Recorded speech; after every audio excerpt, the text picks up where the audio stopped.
Hi everyone, and welcome back to my little nook in the World Wide Web and YouTube. Koala shipping. I am Koala speaking. So today I'm gonna talk a little bit about some differences between the Inkan practice and the Nordic practices in shamanism, as I have come across them. So it won't be all encompassing.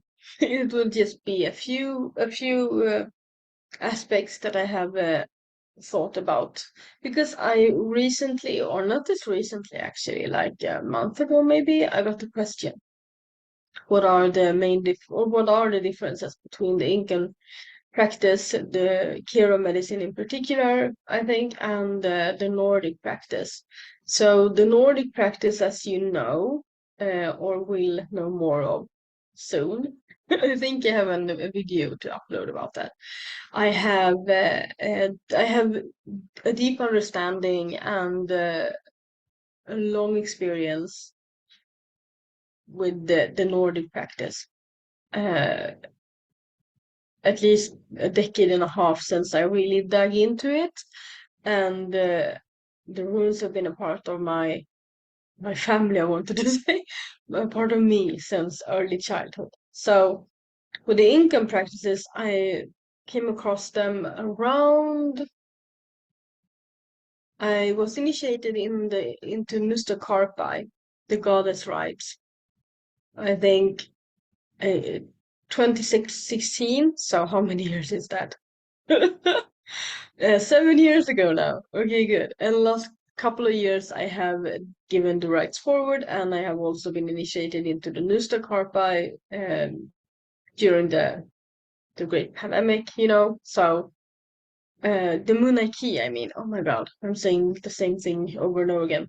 The Moonlight Key, I was initiated in more recently, like in the last couple of years. So, um, I know that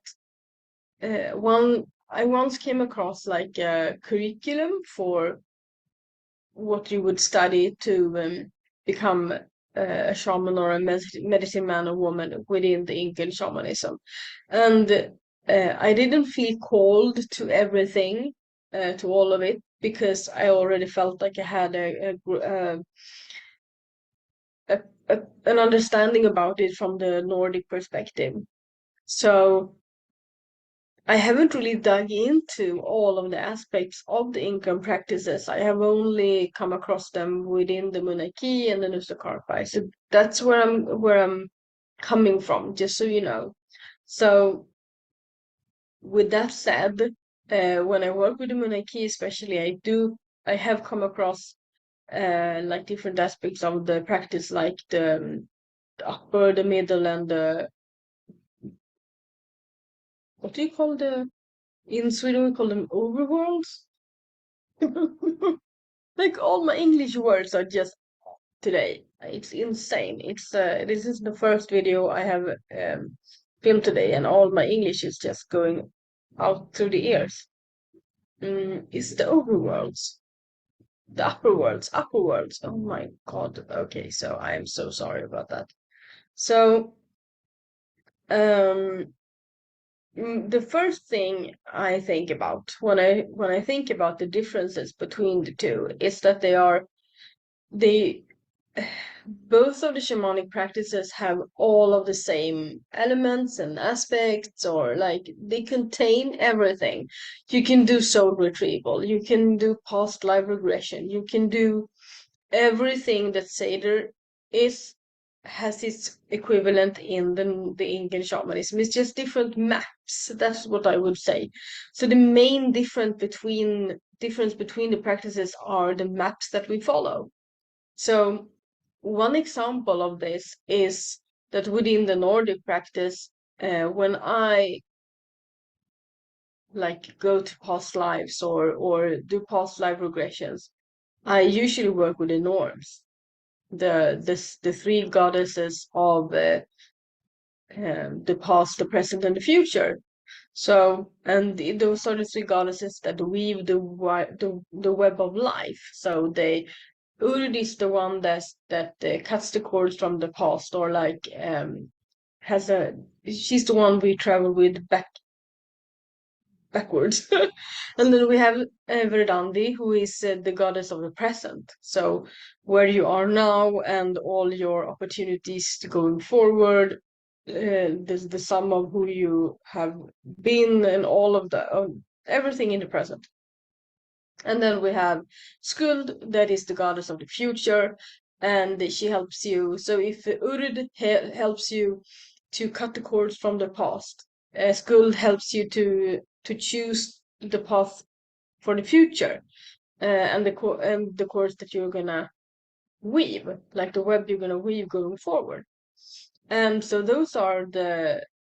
god those are the goddess aspects that I work with the past lives and with the going into the dream time, because the dream time is a concept that I first heard of from when I was diving a little bit into the Aborigine culture a long time ago. That's the first time I heard the word dream time and tracing dreams and that sort of thing. Is that a word in English? I don't know. Um, and with the Incan shamanism, at least so far, I have worked with Jaguar to go to past lives.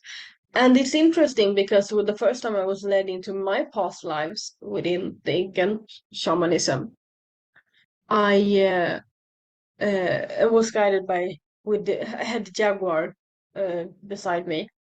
I was led to the same place that I lead people to within the Nordic shamanism. It was the same.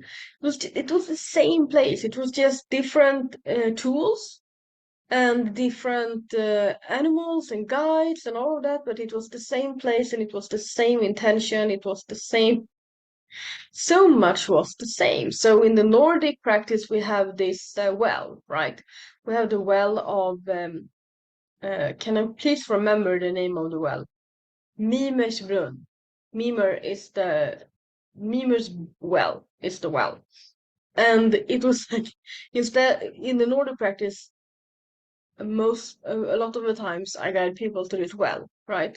And then in the Incan practice, I was guided to this like lake or this body of water. It was bigger, but it was the same. The same things were happening when we were there. So it's not like a difference, it's more of a similarity, because I think the similarities between the practices and other practices around the world, there are more common than the differences. The differences are the maps, the tools, maybe the way we describe certain things, but it's all there. And then another thing I want to mention is like in the Nordic practice, we have the tree of life, Yggdrasil, okay? And we have the lower worlds. There are three lower worlds, and then there are three middle worlds and three upper worlds, overworlds or upper worlds. And then we have 9 worlds, and I actually have the all of them on a like a cloth of leather where I put my runes. So this is the side where I draw my runes. And this is the side for one big uh, spread with the 9 worlds. So these are runes that each rune has each rune is symbolizing one of the 9 worlds. So you see there are 9, and these worlds they go like into each other and out from each other, and sometimes if you are not if you're not experienced enough, you don't know where you are or where you came from or where you're going. And so it's really important when you travel into those worlds via like shamanic journeying of some sort, that you travel the same way back that you came, and that you have certain guides with you. And that's kind of what I teach a lot of, is to how to find those guides and how to navigate through all of these worlds and which worlds are connected to which worlds in what sense, and how you get from one place to another, and what can be trusted and what cannot be trusted, and what, because these are aspects inside of ourselves and outside of ourselves. So what what I want to get to is that in the Nordic practice, so as I know it, I'm so tired of my hair right now. Okay, so in the Nordic practice, as far as from my knowledge, um, a lot of is intertwined. There are like animals that are spread out over the nine worlds. There are plant deities and plant spirits, and everything is just spread out, and you really need to travel a lot in these within these nine worlds to get to know your nine worlds, because they are part of you. They are what you find when you think you're traveling outside of yourself is actually can be found inside of yourself. So when I have traveled, this is usually the way I travel. I usually do shamanic journeying within the nine worlds of the Nordic practice because that's where I feel comfortable and that's what I teach. So within the Inkan shamanism, what I have found so far, I haven't dove into it because I haven't found a big need to, but when I have been led on different journeys within the Inkan shamanism or Kiro medicine, I would see it more like steps. Like we are in the middle world now, and then there are lower worlds below us, but there are like levels, and the same thing goes for upwards. So there are different levels, and as far as I know them, there are like one level for plants and one level of world or level. I use the term level now because I want to differentiate. I want to emphasize the difference between the practices. So one level for plants, one for animals, and one for stones, etc. And that's not how it looks in the Nordic practice. In the Nordic practice, it's all like a jumble in comparison. It's not as there's not the order is different. I don't want to say that it's unorganized because it isn't. It's just different. And so it's a different map. But everything that you can find within the Nordic nine worlds, you can find within the seven layers of the Incan way of looking at the map. So correct me if I'm wrong, anybody. I think there are seven layers upwards and seven layers downwards. So yeah, so those are like the things I can think of right off the bat.